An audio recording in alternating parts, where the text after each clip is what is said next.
پہلے تو میں نے مسلمانوں کے اخلاق سنے تھے، اب تو میں نے دیکھ بھی لیے،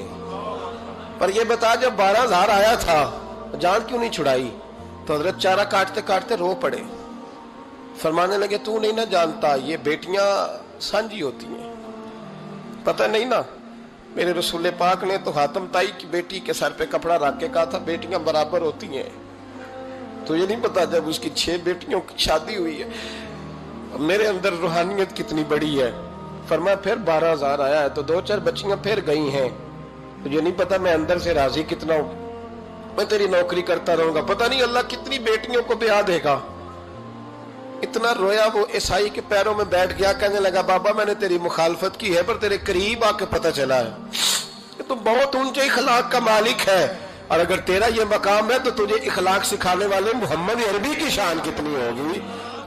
ظالم کی بولیے جاتے نہیں لوگ جھوٹے گواہ بن کے، وکیل صاحب کو نہیں پتا ہوتا کہ یہ بندہ مجرم ہے جو میرے پاس آیا، کیا مجرموں کے وکیل نہیں ہوتے؟ بولے تو اس کو پتہ نہیں ہوتا وکیل صاحب کو کہ یہ صاحب مجرم ہے، میرے پاس مقدمہ لے کے آئے،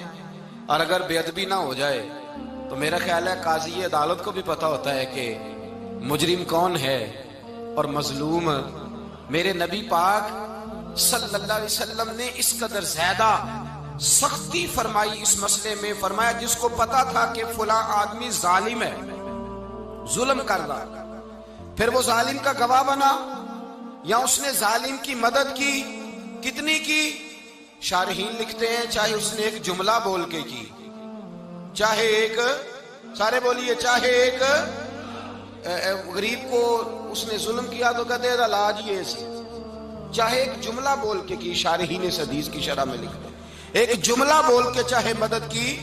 جس بندے نے کسی ظالم کی مدد کی کسی مقدمے میں یا کسی صورت میں اور اسے پتا تھا یہ ظالم ہے، میرے نبی پاک صلی اللہ تعالی علیہ وسلم فرماتے ہیں اگر اس نے مدد کی، ابھی ظالم کی بات نہیں ہو رہی، ظالم کے مددگار کی بات ہو رہی، اگر کسی نے ظالم کی مدد کی تو حضور فرماتے ہیں خدا بھی اس سے بری و ذمہ ہے، رسول بھی اس سے بری و ذمہ ہے۔ سنبھال کے رکھے اپنی نمازیں، قربانیاں، حج، زکوٰۃ سنبھال کے رکھے۔ اگر ظالموں کا مددگار ہے، الیکشن آ لینے دے، آپ کو نظر آ جائے گا کون کون ظالموں کا مددگار ہے، نظر آ جائے گا۔ اپنی جیب سے لوگ پیسے دے کے ظالموں کی مدد کریں گے، ان کے فلیکس چھپوائیں گے، بورڈ لگوائیں گے، جیبوں سے پیسے دے کے۔ ہم نے خود آگ لگائی ہے چمن میں اپنے، بے سبب گردشی ایام کو الزام نہ دو، ہم نے خود نور کا ظلمت سے کیا ہے سودا، کر کے توہین سحر شام کو الزام نہ دو۔ ظالموں کے مددگار میدان میں آ گئے، یہ چھوٹا لفظ نہیں، میرے حبیب پاک صلی اللہ علیہ وسلم نے فرمایا جو ظالم کا مددگار ہے سن لے جو سجن کے ساتھ کچہری جاتا ہے، وہ یاد رکھے جو دوست کا گواہ بنتا ہے، وہ یاد رکھے جو کہتا ہے میں مانگی گیا تھا، مجھے بلایا گیا تھا قبضہ چھڑانے کے لیے کسی غریب بیوہ کی جائیداد پہ، وہ سن لے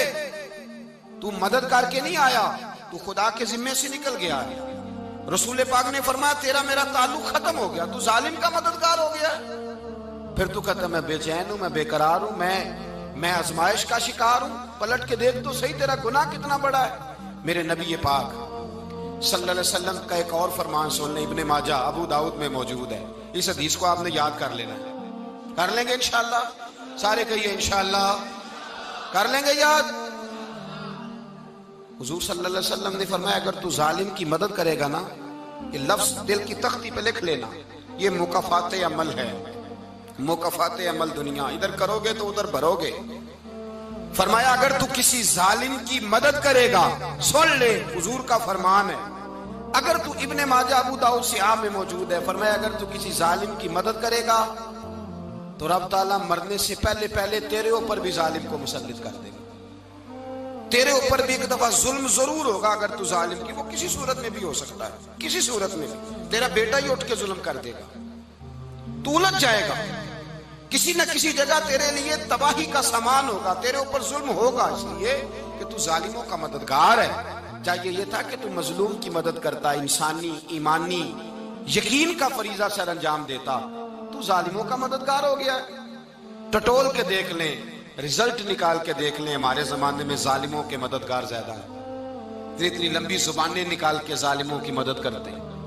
بڑے بڑے کالم نویس اللہ نے انہیں قدرت دی لکھنے کی، تو اپنا قلم ظالموں کی مدد میں خرچ کرتے ہیں۔ وہ لوگ جن کو اللہ تبارک و تعالیٰ نے قدرت دی، ہمت دی، طاقت دی، کچھ لوگ ان کے حلقہ احباب میں، وہ اپنے لوگوں کو استعمال کر کے ظالموں کی مدد کرتے ہیں، ظالموں کی مدد کرتے ہیں۔ میرے نبی کریم سید عالم نور مجسم صلی اللہ علیہ وسلم نے فرمایا، اگر تو نے ظالم کی مدد کی تو جب تک تو توبہ نہیں کرے گا رب تجھ سے ناراض ہی رہے گا۔ اللہ تجھ سے، او بھائی جس سے رب بھی ناراض ہو گیا، نہ کھانا نہ پینا نہ سونا نہ جاگنا نہ نیند، پھر تیری ہر چیز تیرے لیے آزمائش ہو جائے گی، پھر تیرا سایہ بھی تیرے لیے خوف کا سامان بنے گا، پھر زندگی جیتی جاگتی لاش بن جائے گی، تو اپنے کندھوں پر اپنی میت اٹھائے پھرے گا جب تو ظالم کا مددگار ہوگا۔ اور نبی پاک صلی اللہ علیہ وسلم نے فرمایا، ظالموں کا مددگار بھی ظالم ہوتا ہے، ظالموں کا مددگار بھی، سارے بولے ظالموں کا مددگار بھی نہیں، کو نہیں، آپ سارے نہیں بولے، ایک دفعہ بولے ظالموں کا مددگار بھی، پکی بات ہے، ظالموں کا مددگار بھی۔ اللہ اکبر، جس کا یارانہ ہو، جس کا دوستانہ ہو، جو کہے میں نے نا اس کو اوکھے ویلے کے لیے ظالم کو یاد رکھا ہوا ہے۔ کبھی مشکل میں رکھے نہیں ہوئے لوگوں نے ظالم دوست، کہتے میں نے رکھے ہوئے ہیں، بلکہ ہمارے دیہات میں تو کہتے ہیں میں نے بازو بنائے ہوئے ہیں۔ کس کو بازو بنا لیا؟ ظالم بھی کبھی بازو ہوتا ہے، جو ظلم کی تلوار لیے میدان میں کھڑا ہے۔ قارون، حامان، فرعون، نمرود کا حال نہیں لوگوں نے دیکھا؟ اپنے زمانے میں آپ نے کتنے لوگ نہیں دیکھے جن کے سائے سے، آواز سے لوگ کانپتے تھے؟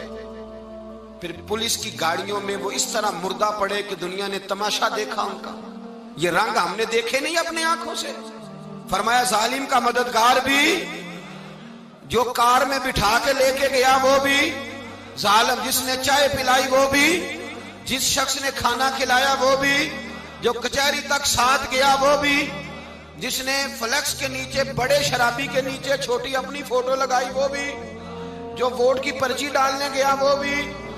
کہہ دینا باہر نکل کے کہ حضرت صاحب نے سیاسی تقریر کی ہے، کہہ دینا، پر بات تو سچی ہے نا۔ خوگرے حمد سے تھوڑا سا گلا بھی سن لے، خوگرے حمد سے تھوڑا سا بھی گلا۔ امام مالک کے پاس ایک بندہ آیا، اس نے کہا حضور میں درزی ہوں، ایک ظالم بادشاہ مجھ سے کپڑے سلواتا ہے، میں تو ظالموں کا مددگار نہیں نا۔ ایک ظالم بادشاہ مجھ سے، حضور میں تو مددگار نہیں نا ظالموں کا۔ جو فرمایا ظالموں کا مددگار بھی ظالم ہوتا ہے، تو کپڑے لے کے آتا ہے، میں سی کے دے دیتا ہوں، ذمہ داری نہیں۔ یہ ایک آدمی دکاندار ہے، اس سے کوئی بندہ چیز خریدنے آئے گا تو تھوڑی کہے گا میں نے نہیں دینی، تو دے گا۔ کوئی بندہ اگر کسی شخص سے کوئی کام کہتا ہے جو اس کی فیلڈ ہے، اس کا شعبہ ہے، اس کا معاش کا وہ سلسلہ ہے، کہتے ہیں یا رسول اللہ صلی اللہ علیہ وسلم ظالموں کا مددگار بھی ظالم، حضور نے فرما دیا۔ تو امام مالک سے بندے نے مسئلہ پوچھا، دل کی تختی پہ لکھنے والی باتیں ہیں، کہا حضور میں درزی ہوں، ظالم کپڑے سلواتے ہیں، میں تو مددگار نہیں نا۔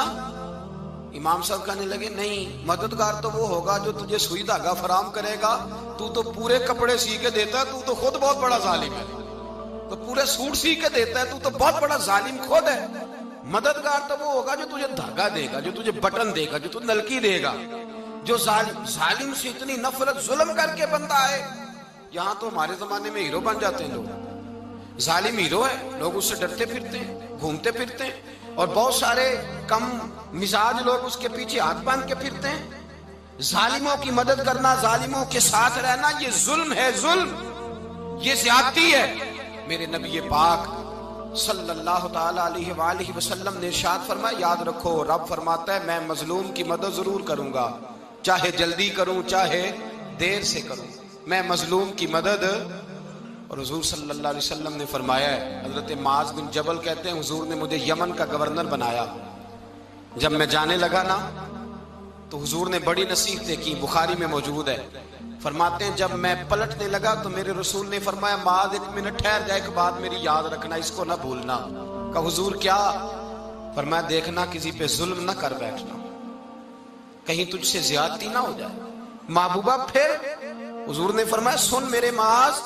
میں تجھے گورنر بنا رہا ہوں، زیادتی نہ کر بیٹھنا۔ یا رسول اللہ صلی اللہ علیہ وسلم کیا ہوتا ہے؟ تو میرے کریم نے فرمایا جب مظلوم دعا کے لیے ہاتھ اٹھاتا ہے تو عرش کا مالک کہتا ہے فرشتوں پیچھے ہٹ جاؤ، عرش کا مالک کہتا ہے فرشتوں